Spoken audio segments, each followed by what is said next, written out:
Shalom. Selamat pagi saudara-saudara yang terkasih dalam Tuhan Yesus Kristus. Bersyukur hari ini kita boleh datang beribadah di tempat ini. Kami mengucapkan selamat datang, selamat beribadah di tempat ini. Kiranya Tuhan Yesus memberkati. Kami juga mengucapkan selamat ulang tahun bagi Bapak Ibu saudara-saudara yang berulang tahun di dalam minggu ini. Kiranya Tuhan senantiasa memberkati. Warta jemaat akan diadakan acara ngobrol setelah ibadah ini selesai. Diharapkan Bapak, Ibu, Saudara-saudari bisa untuk mengikutinya dan menikmati berkat Tuhan. Persekutuan remaja mengundang anak-anak usia remaja untuk bergabung di dalam persekutuan remaja setiap hari Minggu jam 4 sore dengan tema kuat dalam pencobaan. Kemudian ibadah sekolah minggu setiap hari Minggu jam 4 sore, mari segenap orang tua bisa menghantarkan putra-putrinya yang berusia sekolah minggu untuk dapat hadir di dalam ibadah sekolah minggu.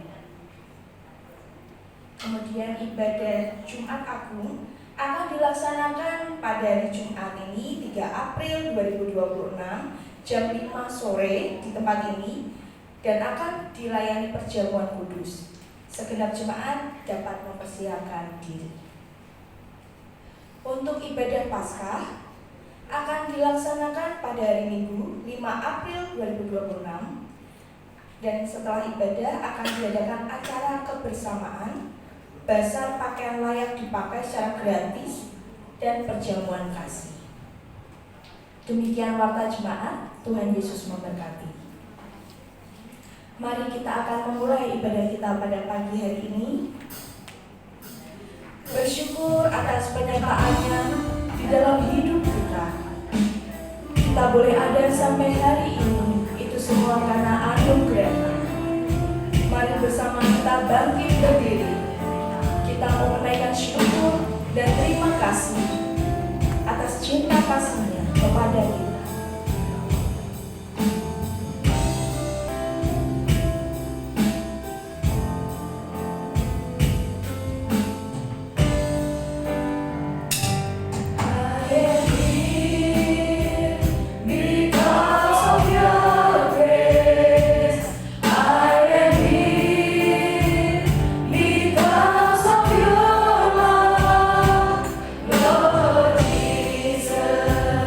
I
memulai ibadah kita pada pagi hari ini dengan satu keyakinan bahwa pertolongan kita adalah di dalam nama Tuhan yang menjadikan langit dan bumi. Amin.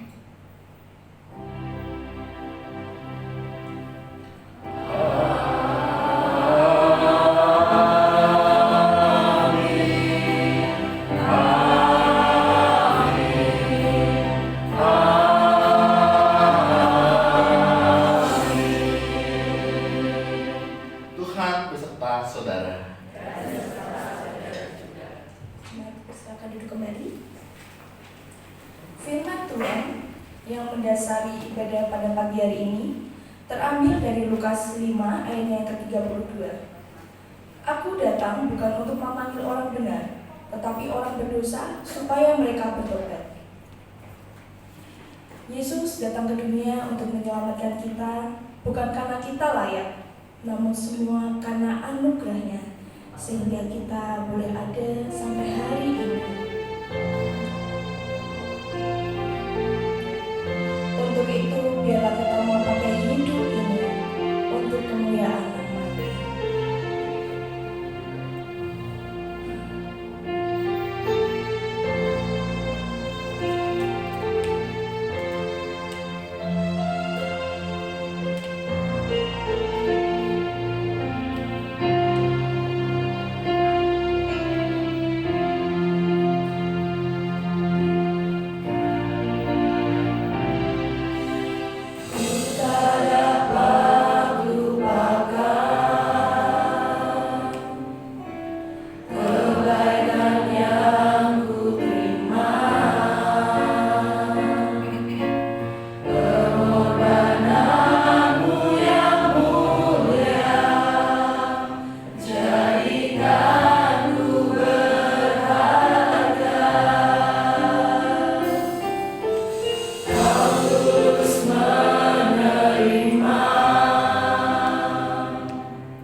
Kita memohon ampun atas segala dosa dan kesalahan kita.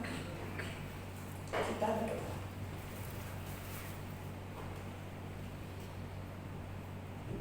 Ya Tuhan, kembali kami datang ke hadirat-Mu, mengucapkan syukur dan terima kasih atas anugerah-Mu dan penyertaan-Mu di sepanjang hidup kami. Tuhan, Engkau begitu baik dan Engkau begitu mengasihi kami. Meskipun di dalam kesalahan kami, seringkali kami masih mendukakan hati Tuhan. Tuhan, kami mohon ampun jika di dalam tingkah laku dan keseharian kami masih jauh dari apa yang Engkau kehendaki. Baik di dalam kami berelasi, tanpa kami sadari, kami masih melakukan hal-hal yang dapat menyakiti hati sesama kami. Tuhan, ampunilah kami. Ampuni jika di dalam masalah atau pergumulan yang kami hadapi, kami masih mengandalkan kekuatan kami sendiri, dan terkadang kami justru melupakan Engkau. Tuhan, ampunilah kami. Jamahlah hati kami, bentuklah kami, agar kami boleh menjadi pribadi yang lebih baik lagi, dan hidup seturut akan kehendak-Mu. Inilah doa pengakuan dosa kami Tuhan, yang kami peralaskan hanya di dalam satu nama, Tuhan kami, Yesus Kristus. Amin. Jemaat saya undang untuk bangkit berdiri. Berita anugerah dari Tuhan terambil dalam Roma 5 ayat yang ke-8. Akan tetapi Allah menunjukkan kasih-Nya kepada kita oleh karena Kristus telah mati untuk kita ketika kita masih berdosa. Demikian berita anugerah dari Tuhan. Syukur kepada Allah. Mari kita akan kembali memuji Tuhan. Sebab hanya pada Allah saja kita mau percaya. Dialah gunung batu dan keselamatan kita. Mari kita berikan sorak-sorai bagi Allah kita.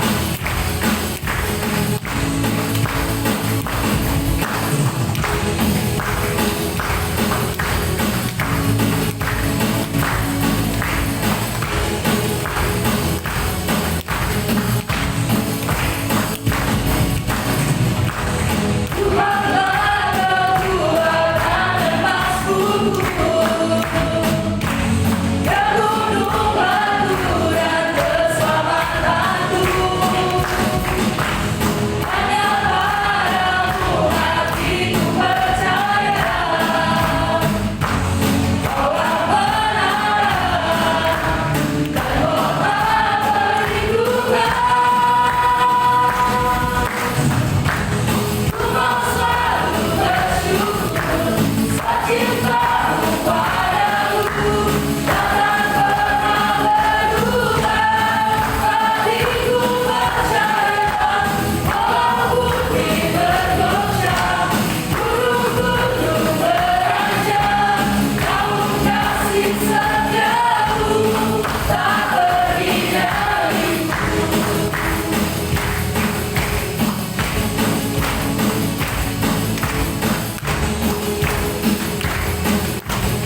apapun pergumulan dan situasi yang kita hadapi saat ini, kita mau tetap percaya bahwa penyertaannya dan janjinya sempurna di dalam hidup kita.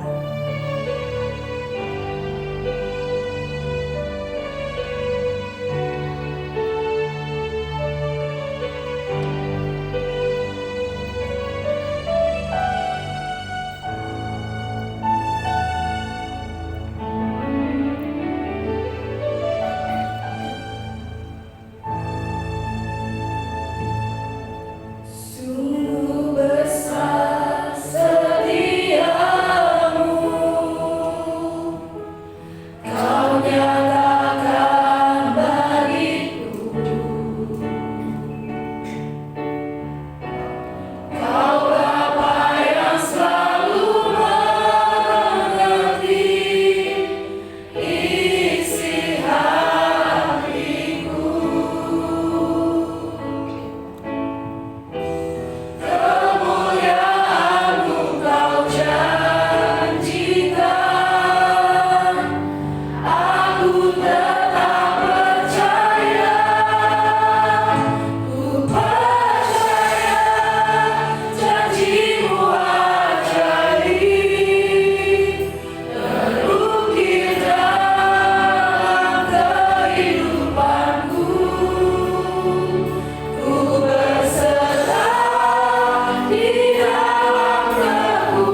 menyelamatkan kami.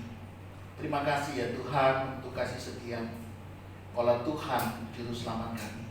Sebentar kami akan membaca, merenungkan firman-Mu. Tolong kami, untuk kami boleh mengerti apa yang menjadi isi hati-Mu bagi kami, sehingga kami tahu persis apa yang semestinya kami lakukan. Allah Roh Kudus tolong pimpin kami. Dan kami berdoa di dalam nama Tuhan Yesus Kristus. Haleluya. Amin. Silakan Bapak Ibu Saudara kembali. Bapak Ibu Saudara yang dikasihi dan mengasihi Tuhan, kita bersyukur hari ini Tuhan boleh memberkati kita. Dan saat ini kita akan bersama-sama belajar satu kebenaran firman Tuhan, yang dimana tema kita hari ini adalah kasih-Nya menyelamatkan mereka yang tak punya apa-apa. Ya, ini menjadi tema renungan kita hari ini.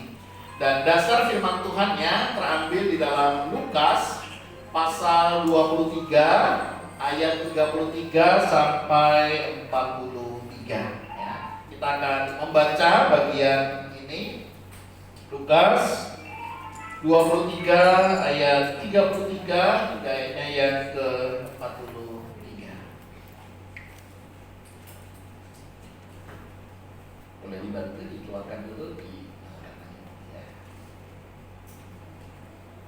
Oke, saya akan membacanya dari sini. Lukas 23. Ketika mereka sampai di tempat yang bernama Tengkorak, mereka menyalibkan Yesus di situ dan juga kedua orang penjahat itu, yang seorang di sebelah kanannya dan yang lain di sebelah kirinya. Ayat 34, Yesus berkata, "Ya Bapa, ampunilah mereka, sebab mereka tidak tahu apa yang mereka perbuat." Lalu mereka membuang undi untuk membagi pakaiannya. Orang banyak berdiri di situ dan melihat semuanya. Tetapi pemimpin-pemimpin mengejek dia. Katanya, orang lain ia selamatkan. Biarlah sekarang ia menyelamatkan dirinya sendiri. Jika ia adalah Mesias, orang yang dipilih Allah.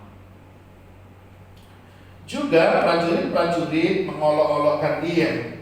Mereka menawarkan anggur asam kepadanya dan berkata, "Jika engkau raja orang Yahudi, selamatkanlah dirimu." Ada juga tulisan di atas kepalanya, "Inilah raja orang Yahudi." Salah seorang penjahat yang digantung itu menghujat dia, katanya, "Bukankah engkau Kristus?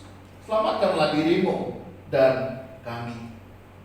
Tetapi yang lain menegur dia, "Tidakkah engkau takut kepada Allah, sebab engkau menerima hukuman yang sama? Kita memang selayaknya dihukum, sebab kita menerima balasan yang setimpal dengan perbuatan kita. Tetapi orang ini tidak berbuat sesuatu yang salah." Lalu ia berkata, "Yesus, ingatlah aku apabila engkau datang sebagai raja."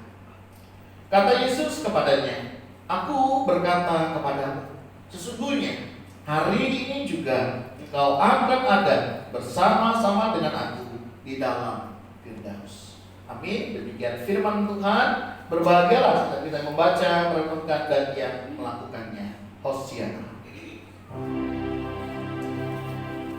Hosiana,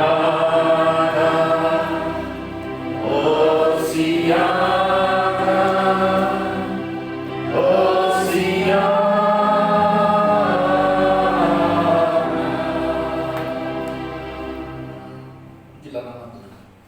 Bapak Ibu Saudara yang dikasihi dan mengasihi Tuhan, kalau kita melihat kehidupan kita di zaman ini ya, dunia ini sering kali mengukur nilai seseorang dari apa yang ia miliki. Ya, jadi seseorang itu bisa dinilai dari apa yang dia miliki. Misalnya, ya, ketika seseorang itu memiliki prestasi, Ketika seseorang memiliki prestasi, maka ia akan dihargai. Jadi kalau nggak berprestasi, Bapak Ibu Saudara ya, nggak dihargai. Atau yang kedua, saudara, orang yang memiliki kebaikan. Ya. Kalau orang itu baik, ya, dia memiliki kebaikan, dia suka bantu orang, suka menolong orang, begitu ya, baru dia itu akan diterima. Sedangkan kalau dia tidak baik, ya otomatis dia tidak akan diterima. Nah yang ketiga bisa jadi ya, nilai seseorang diukur ketika apa? Dari apa yang dia miliki. Misalnya apa? Dia memiliki kontribusi. Ya. Apa sih kontribusinya? Kalau nggak ada kontribusinya nggak usah lah. Ya, sehingga ada orang bilang, ya, kalau bukan donatur jangan. Saudara, hidup di dunia itu seperti itu. Kalau kita nggak punya prestasi, kita nggak punya kebaikan, kita nggak punya kontribusi, kita nggak akan dianggap layak. Itulah dunia. Sehingga saudara, kalau ini menjadi bagian di dalam kehidupan kita, bagaimana dengan orang yang tidak punya apa-apa? Saudara bisa bayangkan kalau kita nggak punya apa-apa, apa yang akan terjadi di dalam kehidupan kita? Misalnya tidak punya masa depan. Saudara bisa bayangkan. Ketika kita tidak punya masa depan yang cerah, orang bilang mandesu, masa depannya suram. Kita gak akan dianggap orang, saudara. Ya, jangankan orang lain ya. Mungkin di tengah keluarga kita akan menjadi orang yang bermasalah, dianggapnya bermasalah.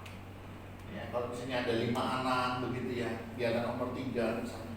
Kalau ada tamu yang dikenalkan, nomor 1, nomor 2, langsung nomor 4, nomor 5. Nomor 3 nggak dikenal.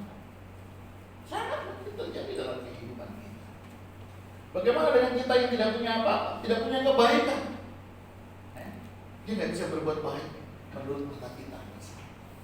Karena orang yang tidak bernilai, saudara, apapun yang dilakukan, kebaikan apapun tidak akan pernah dianggap baik. Selalu salah di matanya. Nafas pun bisa jadi salah, saudara. Ngomong nafasnya boros itu ya. Gak iringkan cane gitu. Akan tetap salah, saudara. Ya, ketika kita tidak punya apa-apa, tidak punya masa depan, tidak punya kebaikan, kita nggak dianggap orang, tidak bernilai. Belum lagi kalau misalnya kita tidak punya kesempatan kedua, kita pernah jatuh dalam dosa, kita pernah gagal dalam menjalani hidup. Saudara, rasa-rasanya ketika kita berada di dalam kehidupan ini, orang yang tidak punya masa depan, yang tidak punya kebaikan, yang kita tidak punya kesempatan kedua, rasa-rasanya kita tidak memiliki nilai apa-apa. Jika demikian, saudara, masihkah ada harapan bagi mereka? Atau mungkin bagi kita yang ada di antaranya di dalam salah satu.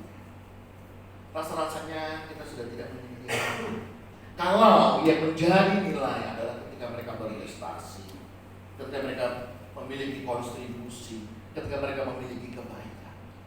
Tapi saudara, hari ini kita mau belajar bagaimana Alkitab menjawab, bagaimana firman Tuhan menyatakan itu di dalam kehidupan kita. Di Golgota kita akan menemukan jawabannya. Satu bagian firman Tuhan yang hari ini kita sudah baca, saudara, memberikan satu ruang yang luar biasa. Bagaimana Allah menerima, bukan hanya menerima, tetapi juga menyelamatkan yang tidak punya apa-apa. Nah, saudara, menarik sekali di dalam Injil Lukas.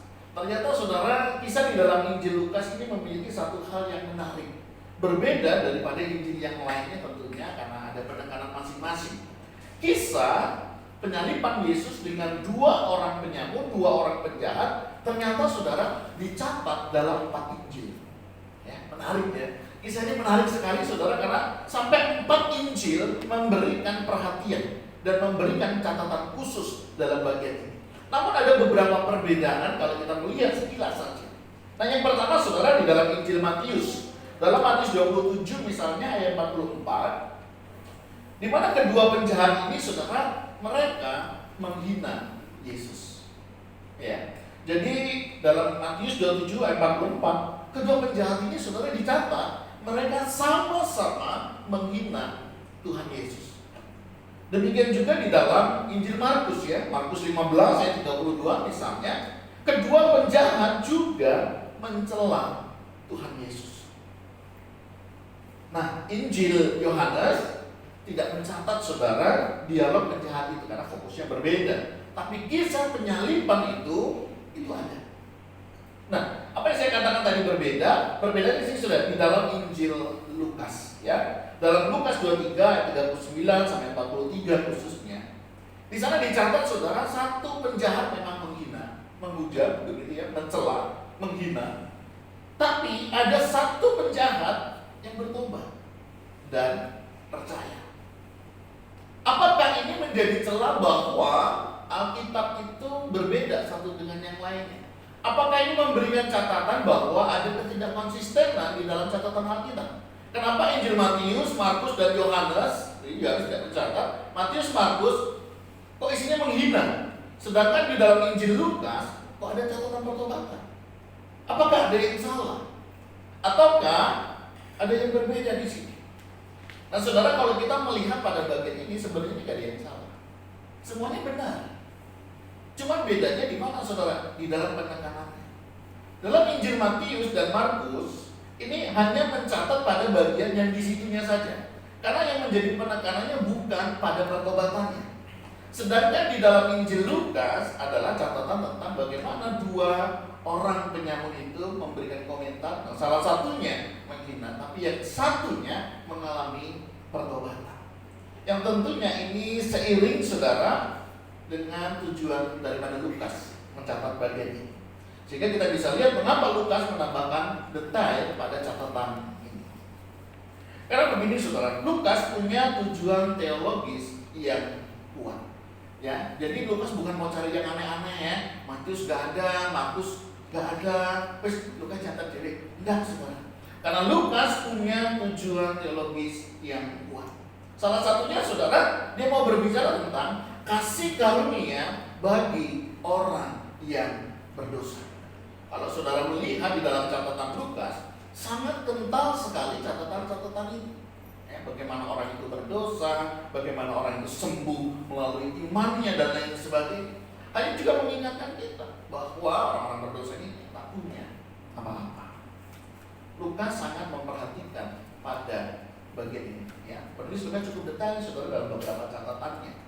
Dan yang kedua, memang hal ini mengingatkan akan tujuan Lukas, yaitu keselamatan itu bisa terjadi melalui karya Yesus Kristus bahkan di saat-saat terakhir. Ya. Jadi saudara, tidak ada kata terlambat sebenarnya kalau kita masih mau percaya. Ya. Jadi saudara, di saat-saat terakhir pun ada orang-orang ya yang melihat dan mengalami Yesus itu saudara di dalam kehidupannya. Dan memang yang ketiga saudara jelas sekali tujuannya, yaitu Yesus sebagai juru selamat yang mengampuni.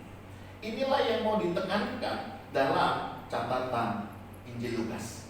Ya, jadi kalau Bapak Ibu melihat antara Matius, Markus, Lukas ada sesuatu yang berbeda, bukan berarti Alkitab kita itu tidak konsisten. Ya, tapi ada yang mencatat satu peristiwa yang hanya khusus memang fokus satu bagian ini.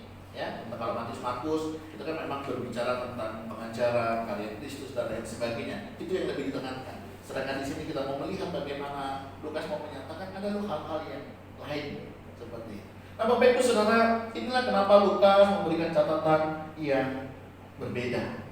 Nah, dari sini kita bisa melihat bahwa Allah menyelamatkan bukan berdasarkan apa yang kita punya, tetapi berdasarkan kasih-Nya.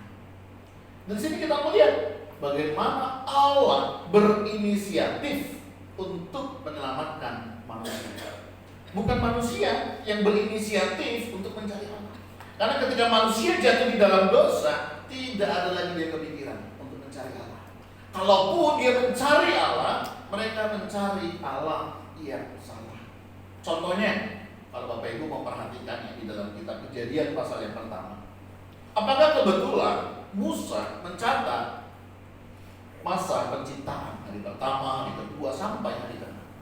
Saya pikir tidak kebetulan. Ya, ketika kita Kejadian pasal yang pertama ditulis. Kenapa pada saat itu saudara ada begitu banyak orang salah mencari Allah?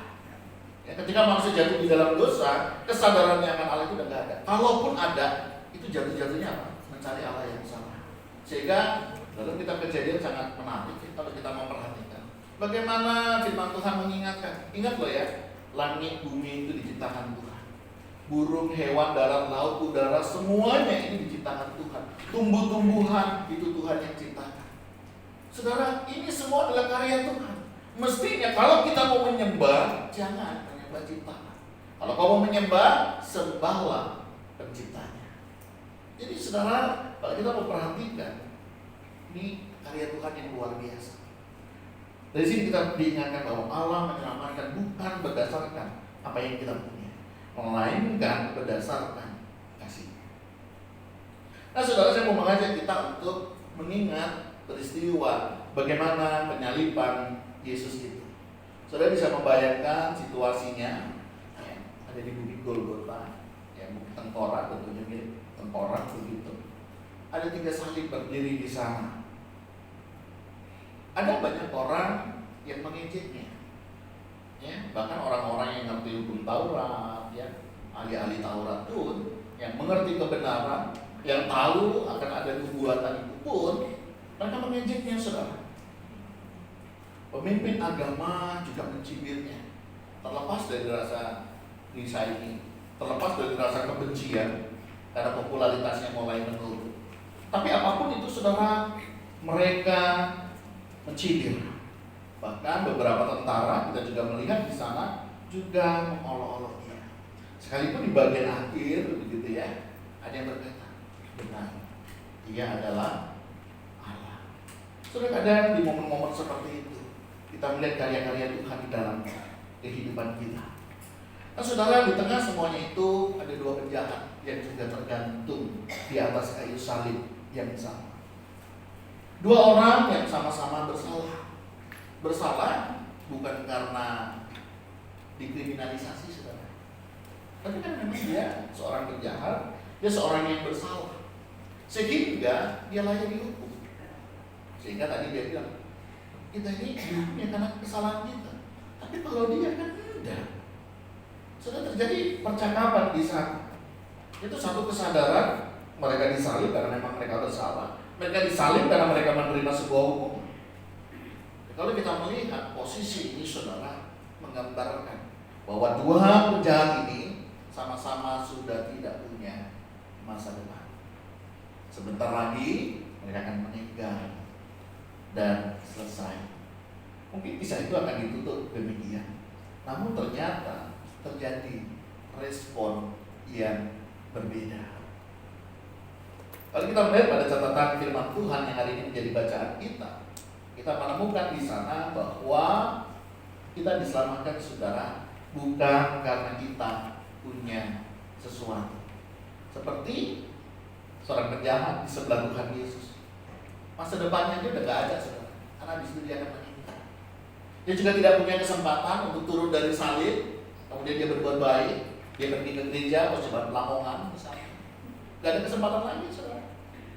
Mungkin dia juga tidak punya kesempatan untuk melayani. Dia juga sudah tidak punya kesempatan untuk memperbaiki hidup. Kalau kita melihat pada bagian ini,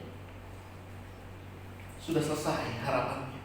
Tetapi di sana kita melihat bagaimana karya keselamatan itu bukan karena kita punya sesuatu saudara.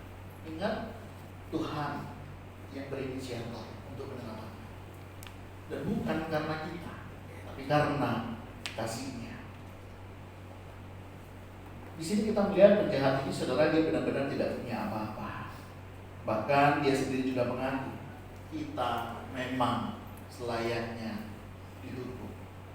Ada satu kesadaran yang menarik saudara. Setiap orang bisa berbuat dosa, tapi tidak semua orang bisa menyadari akan keberdosaan. Bersyukur saudara, ketika kita jatuh di dalam dosa, kita masih sadar dan kita mau berbalik kepada Tuhan. Karena keselamatan saudara dimulai dari kesadaran bahwa kita tidak punya apa-apa. Kalau kita mau perhatikan ini dan kita tahu ya, ada banyak orang yang sudah tahu siapa Yesus dan segala karyanya, tapi mereka mengejek, mengolok, ya. bahkan menindas. Tidak sedikit di antara mereka menertawakan. Tapi satu penjahat ini, satu orang yang berdosa ini, saudara, dia melihat sesuatu yang berbeda. Dia sadar Yesus disalib bukan karena kesalahan. Yesus disalib bukan karena dia layak untuk dihukum, bukan karena dia berbuat sesuatu yang salah. Dan dia melihat, saudara, satu hal yang ini, saudara, menarik, yang membedakan. Kenapa di dalam Injil Lukas akhirnya dituliskan ada satu orang yang bertobat? Karena dia melihat bagaimana dia memberikan pengampunan ketika dia ada di atas kayu salib. Ada satu kalimat yang tadi kita baca dalam perikop, ampunilah mereka karena mereka tidak tahu apa yang mereka berbuat. Bagaimana seorang yang sudah disiksa, dianiaya, masih bisa melepaskan pengampunan? Gak mudah itu, saudara. Ya, bayangkan kita disakiti begitu ya, kita dikhianati, kita dilukai, dan kemudian kita berkata, ampuni mereka. Ternyata, saudara, perkataan itu mengubah salah seorang penjahat itu. Kemudian dia menyadari, benar, ini berbeda dari yang lainnya. Dia melihat kemurnian Yesus dan dia menyadari salib adalah tempat di mana kita boleh melihat betapa berdosanya kita manusia dan betapa besarnya kasih Allah itu secara sekaligus. Dia melihat Yesus tidak membalas, Yesus mengampuni, Yesus tetap mengasihi, dan hatinya mengalami perubahan. Orang yang mengalami anugerah keselamatan, orang itu pasti bisa berubah. Karena tidak berangkat dari dirinya, tetapi berangkat dari karya Allah. Saudara, demikian juga di dalam kehidupan kita. Sebagai orang-orang yang sudah diselamatkan, mestinya akan terjadi perubahan di dalam kehidupan kita.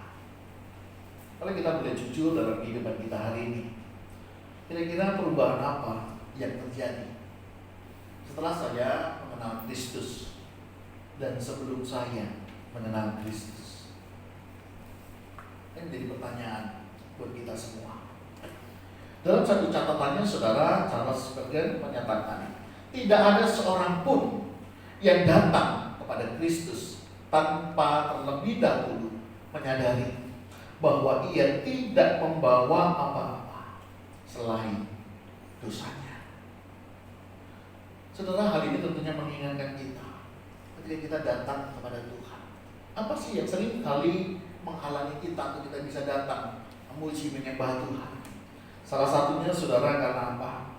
Karena kita merasa kita ini cukup baik. Kita ini merasa ada sesuatu yang bisa kita banggakan. Aku lebih baik kok dari dia.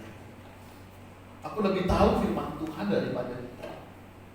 Ketika kita memposisikan diri kita seperti itu, saudara, itu adalah salah satu hal yang bisa menghalangi kita untuk kita melihat karya Kristus di dalam kehidupan kita. Padahal kalau kita boleh jujur, kita tidak ada bedanya dengan penjahat. Kita juga tidak punya apa-apa untuk sesuatu yang bisa kita banggakan. Nah, saudara, dari hal ini kita juga bisa melihat bagaimana iman yang menyelamatkan itu sederhana. Karena ini adalah karya Tuhan. Artinya tidak ada sedikit pun andil daripada kita manusia dalam karya keselamatan. Sehingga dengan kita percaya kepada Yesus Kristus, sebenarnya ini sudah cukup. Tidak perlu ditambahkan dengan hal-hal yang lain. Kenapa? Iman yang menyelamatkan, saudara, itu sederhana. Sesederhana ketika salah seorang penjahat itu berkata, Yesus, ingatlah aku. Sederhana, saudara. Bukan doa yang panjang, bukan kata-kata yang indah, hanya kalimat yang sederhana. Yesus, ingatlah aku. Bukankah di dalam catatan kebenaran firman Tuhan juga demikian? Hanya dengan percaya engkau akan memperoleh anugerah keselamatan itu. Hanya ketika engkau mengakui Dia sebagai Yesus Tuhan Juru Selamat dalam hidupmu, engkau akan selamat. Kenapa hal ini seringkali tidak mudah saudara untuk kita terima? Karena memang dunia membentuk kita. Untuk kita mendapatkan sesuatu, kita mesti kerja keras.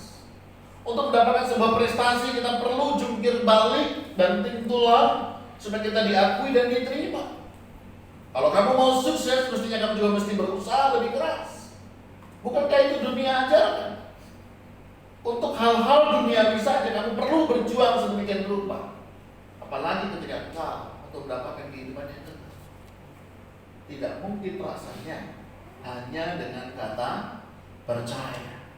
Tidak cukup rasanya hanya dengan beriman saja kau akan selamat. Ini dunia saudara. Sehingga kenapa banyak orang sampai hari ini masih banyak yang menolak. Karena orang berpikir saudara ya, sesuatu yang gratis itu biasanya karena sesuatu yang tidak baik. Sesuatu yang gratis adalah sesuatu yang murah. Kasih Tuhan, Dia penuh dengan kemurahan, tapi bukan murah. Saudara, seringkali kita menyepelekan hal-hal demikian. Ketika kita dalam pergumulan misalnya, firman Tuhan katakan, mari datanglah kepadaku semua yang letih lesu. Dan kemudian kita berkata, masa iya sih dengan datang kepada Tuhan letih lesuku akan lepas?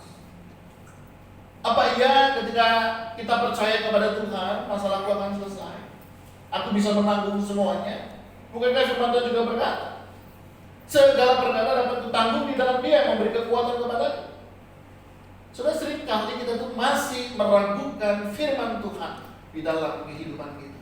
Dan inilah yang menjadi penghambat kenapa kita tidak mengalami karya-karya Tuhan di dalam kehidupan kita. Karena kita meragukan firman itu di dalam kehidupan kita. Kenapa rasanya kita sulit sekali untuk percaya kepada Tuhan? Ketika kita mau melakukan firman Tuhan, ketika kita percaya kepada firman Tuhan, Tuhan akan berkarya di dalamnya. Karena dunia memengaruhi kehidupan kita. Hari ini kita diingatkan, saudara, iman itu yang menyelamatkan itu sederhana.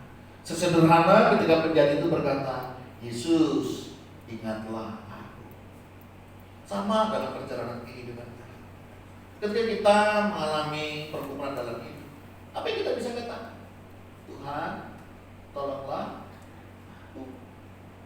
Termasuk ingat bagaimana ketika Yesus bersama para murid, mereka mengalami gelombang badai yang besar.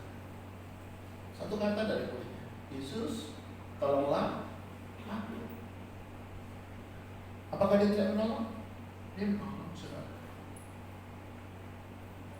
Sejengkel-jengkelnya orang tua kepada anak, semarah-marahnya orang tua pada anak, ketika anaknya datang, Pak, maaf ya, boleh gak bantu aku?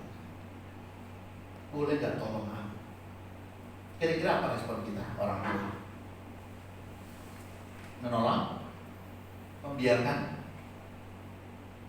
Sejengkel-jengkelnya kita saja saudara ya, orang yang berdosa kepada anak kita, semarah-marahnya kita, sekecewanya kita.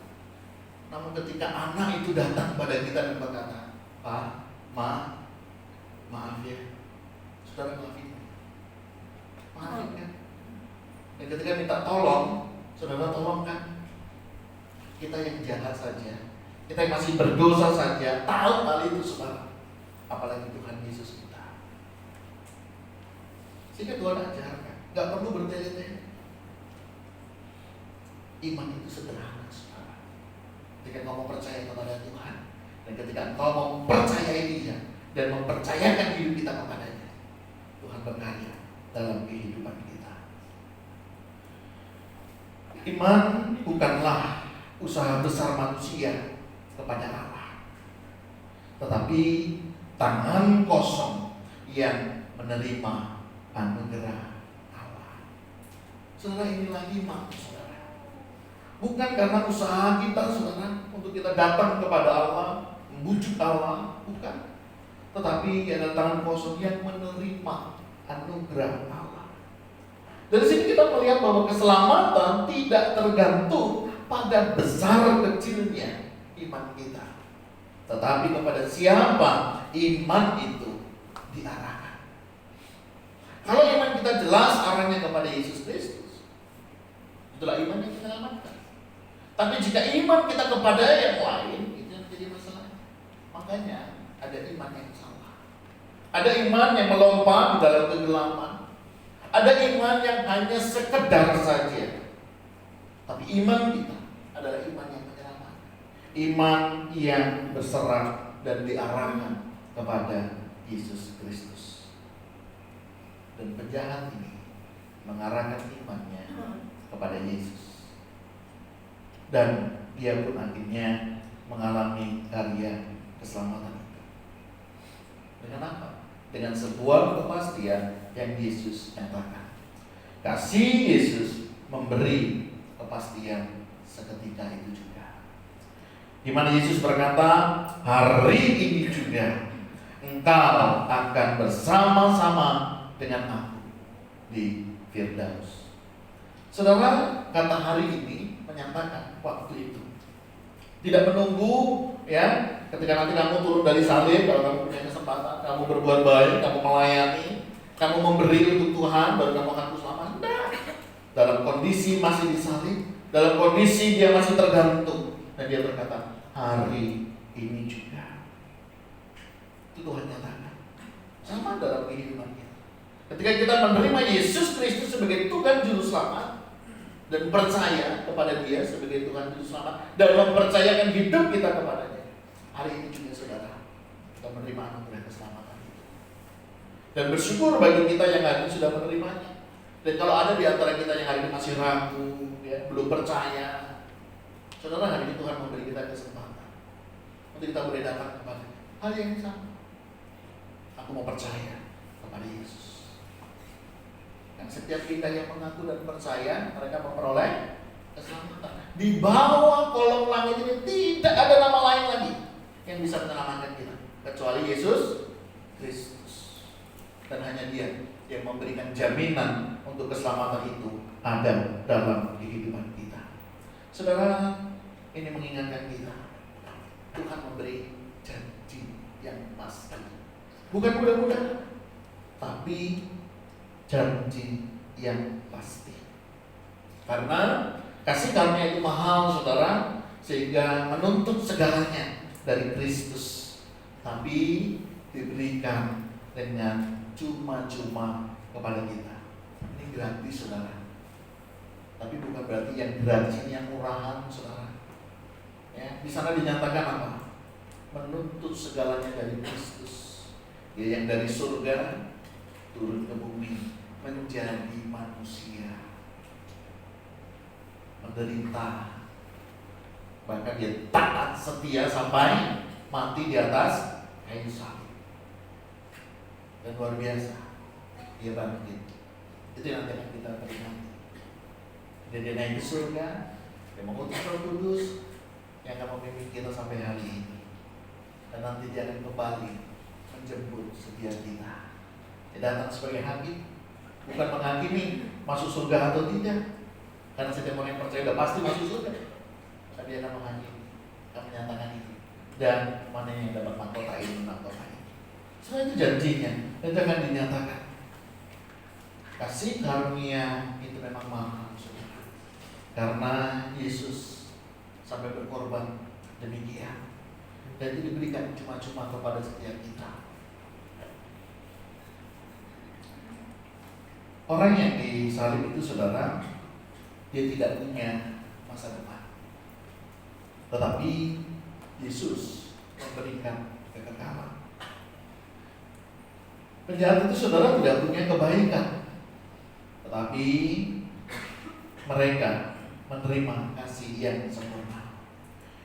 Dia tidak bisa turun dari salib, tetapi dia diangkat ke Firdaus. Dia tidak punya apa-apa, saudara, tapi itu cukup karena dia menerima anugerah dari Allah. Bagaimana dengan kita, saudara, hari ini? Adakah di antara kita yang hari ini merasa hidupku juga juga nggak layak. Aku juga nggak punya apa-apa. Hidupku juga sudah terlalu rusak. Masa lalu itu juga gelap. Tidak layak untuk rasanya mendapatkan itu. Ingat saudara, penjahat itu juga tidak layak. Tapi ada anugerah. Hari ini juga Tuhan beranugerah dalam kehidupan kita. Dan juga menawarkan karya keselamatan itu kepada kita. Tidak ada kata terlambat selama kita masih hidup. Karena keselamatan itu nyata ketika kita masih hidup. Setelah kita mati, sudah nggak bisa. Ya. Jadi kalau saudara mau mengaku percaya menerima Yesus sebagai Tuhan Juru Selamat, dia selama hidup. Karena kalau sudah mati, saudara nggak ada gunanya. Ada beberapa orang, tapi nanti kita bisa doakan Pak setelah dia mati. Doa kita itu nanti Pak bisa menolong orang yang sudah mati itu untuk dia akan masuk ke dalam surga. Untuk dia akan lebih mudah melewati api penyucian Pak katanya. Saudara nggak bisa. Pengakuan itu, keselamatan itu hanya dinyatakan ketika orang itu masih hidup. Jadi kalau selama hidup kita tidak mau menerima Yesus Kristus sebagai Tuhan, bukan salahnya Tuhan. Ya. Sama kayak tadi yang kita lihat di Golgota itu kan ada dua penjahat. Yang satu mati dalam penolakan, tapi yang satu saudara mati dalam pengharapan. Karena dia tahu, aku mati, tapi aku menghadap kepada Tuhan. Karena kematian adalah satu langkah menuju kepada kehidupan yang kekal. Sehingga firman Tuhan itu selalu menghibur kita saudara. Bagiku mati adalah Kristus. Dan hidup bagiku adalah Kristus, dan mati adalah sebuah keuntungan. Jadi nggak ada sesuatu yang ditakutkan. Kenapa? Karena sudah jelas dia akan kembali kepada Tuhan yang menciptakan. Dari sini kita bisa melihat perbedaannya saudara bukan tentang masa lalu mereka. Ya. Jadi karya keselamatan saudara mengingatkan kita bagaimana kita merespon Yesus hari ini. Sedang kita memang punya masa lalu saudara. Ya. Ada yang baik, ada yang nggak baik masa lalu kita. Tapi ingat setiap kita juga punya masa depan yang baik. Ketika apa? Ketika kita mau berserah diri kepada Tuhan. Nah hari ini saudara bayangkan saudara berdiri di antara dua salib itu. Pertanyaannya, apakah saudara mau menolak? Atau saudara berkata, Yesus, ingatlah aku. Mari kita berdoa.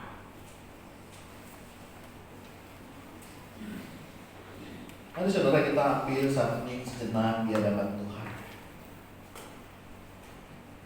Apakah kita hari ini datang pada Tuhan dengan satu kebanggaan bahwa ada banyak hal yang layak karena kita melayani, karena kita berbuat baik, karena kita memang layak untuk diselamatkan? Atau dengan satu kesadaran bahwa sebenarnya kita tidak punya apa-apa, tidak ada sesuatu yang bisa kita banggakan menjadi alasan untuk Tuhan menerima kita untuk diselamatkan? Kalau itu adalah kita, mari kita datang kepadanya saudara, mengucap syukur kepadanya karena dia sudah rela mati untuk menebus dan menyelamatkan kita. Dan biarlah kita rela untuk hidup baginya.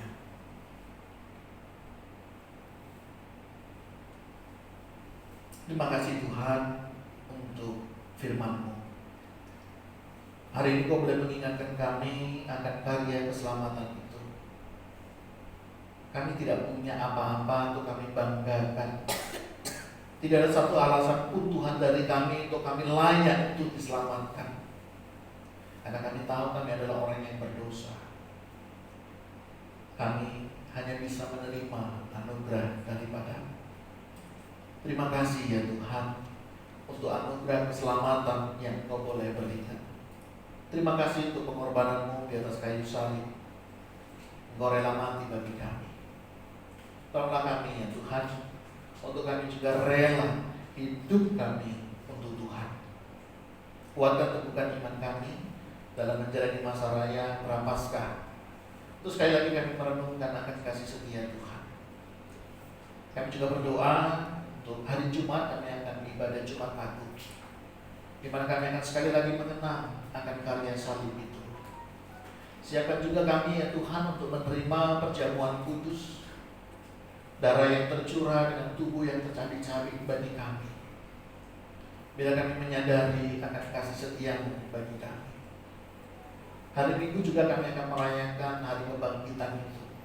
Siapkan juga hati kami untuk kami juga boleh menyadari akan tugas yang mulia yang Tuhan berikan. Kemenangan telah terjadi di dalam Engkau. Dan bila kami hidup sebagai orang-orang yang dimerdekakan, kami mau berdoa untuk pergumulan jemaat. Kami sadar dalam menjalani hidup ini ada begitu banyak tantangan. Tolong kami ya Tuhan, kuatkan teguhkan iman kami dalam menjalaninya, sehingga kami tidak meninggalkan Engkau, melainkan kami hidup makin hari makin memuliakan nama Tuhan. Berkati dalam kehidupan rumah tangga, pekerjaan, studi, dan juga pergumulan yang lain. Tuhan juga yang menolongnya. Berkati juga untuk bangsa negara kami. Kami tahu Tuhan apa yang terjadi di negara ini, dan kami tahu Engkau juga peduli akan Indonesia. Berkati bangsa ini. Kami berdoa ya Tuhan dan memohonkan berkat-Mu atas kami dalam nama Tuhan Yesus Kristus. Haleluya. Amin.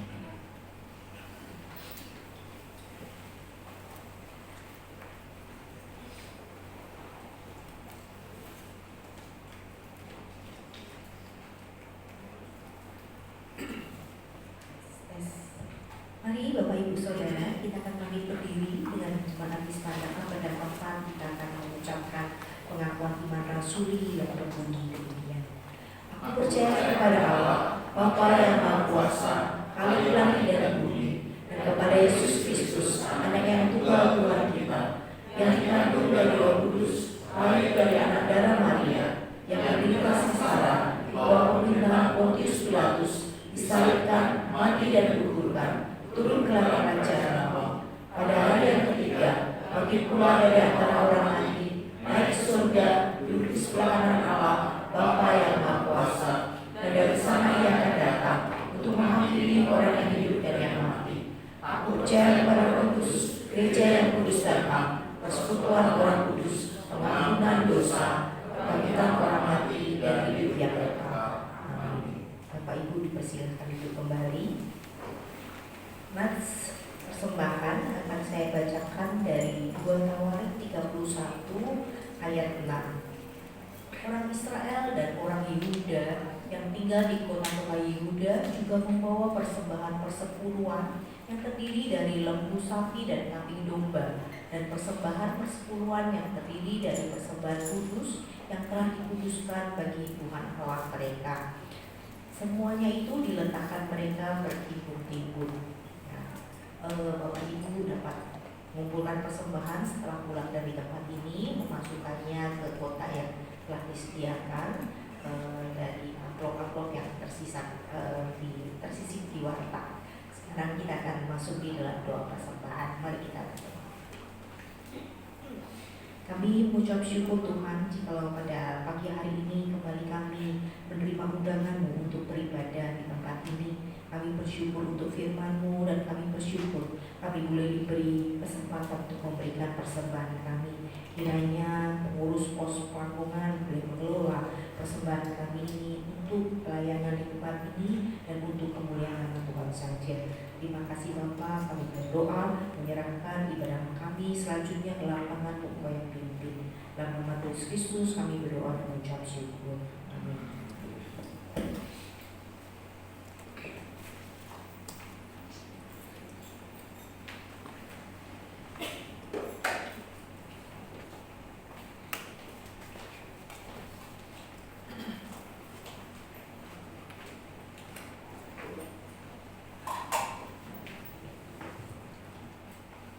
Kita akan mengakhiri ibadah kita pada pagi hari ini. Dunia menilai seseorang dari apa yang ya. Tetapi siapapun kita, bagaimanapun keadaan kita, Tuhan tetap mengasihi kita. Sebab Dia selalu ada untuk kita. Dengan penuh sukacita, mari kita katakan, tiada ku ragu lagi untuk mengikut-Mu Yesus. Jemaat saya undang untuk bangkit berdiri.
sebab itu, mari kita arahkan hati kita kepada Tuhan.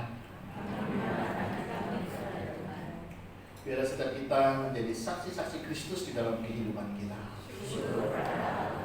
Terpujilah Tuhan. Dan mari kita terima berkat daripadanya.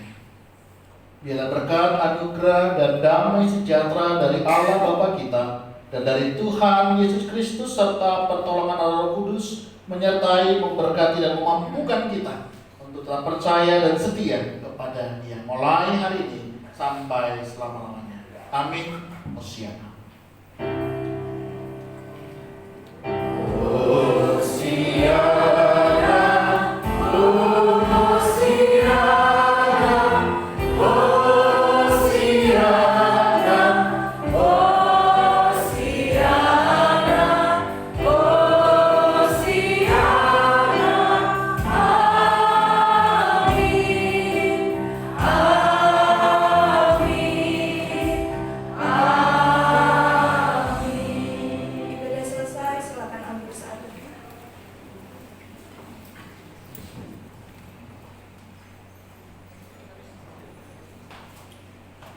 Selamat hari Minggu, Tuhan Yesus memberkati.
Ken, kita foto dulu Pak. Mam. Dulu masih ikut ya bacanya. Ya silakan. Ini dari mana sekarang? Jauh dari perantau. Harusnya saya ikut. Dari KN. Mana? Masuk. Mael. Mari tante masuk. Oh, beres.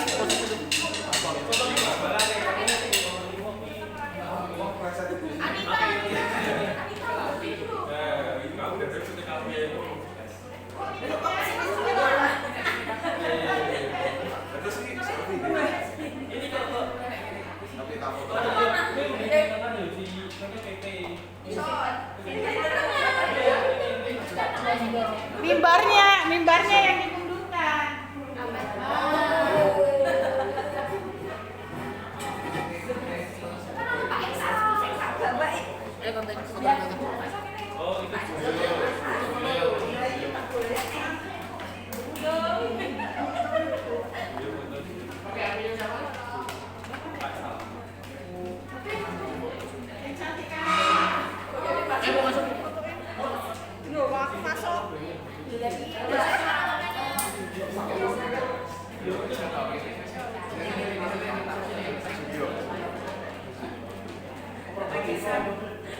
Potret sama landscape.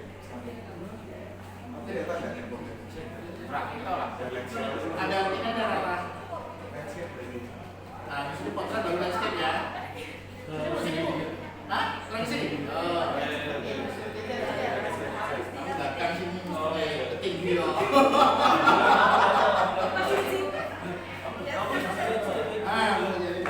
Pas tuh. Masuk aja.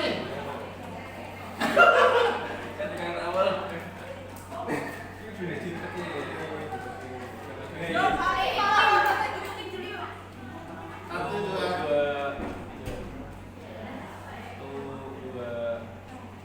Ambil agak mundur ya, dapetin dekornya yuk. Nah, Yang ini juga. boleh kalau bisa. Kecil. Kejauhan ya. Coba. Kejauhan ya.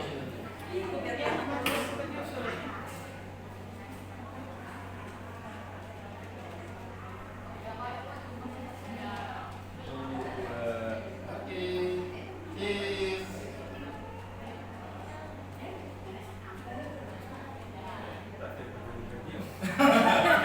Satu, dua, tiga. Oke, terima kasih semua. Semua ya. Miss, kopi dulu nih. Nanti tapi ya, cewek aku nggak tahu.